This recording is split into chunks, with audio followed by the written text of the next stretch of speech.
Listen up, listen up. There is something that the grace of God does when it alights itself upon the weakest, the smallest, and the most unlikely parts of a man. It enables that man first to become and next to do, not just in the usual way, but in a way that surpasses ordinary, in a way that surpasses the usual.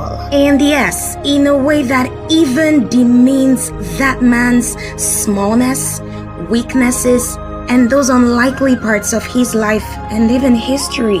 And this is why, rather than hiding or shrinking, we need to embrace these parts of our lives, not to boast in them, but in order to allow vulnerability with the Holy Spirit so that He can breathe His life into it, so that He can put His hands of wonders into it and make for a manifestation of beauty out of these ashes of our lives. Because you see, even as God taught me this by His Holy Spirit, I started to really realize how many persons I have come in contact with my lifetime who have either hidden their scars or hidden their heads on account of maybe their past or some things that have happened to them or some roads that they have traveled before they came in contact with Jesus. So for example, let's say an occultist or a thief encounters God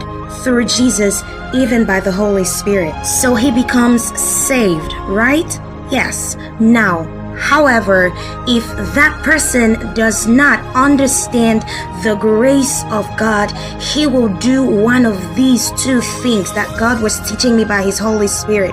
It's either that person starts to bury his head or the person starts to bury their scars. And I'll tell you what I mean by that. In burying his or her head, I mean that the person goes into hiding on account of the bogusness of his or her past and the shame that, oh, a lot of people know me to be like this and like that. Goodness, I have to just go into hiding. I can't afford to be out there. I can't afford to be,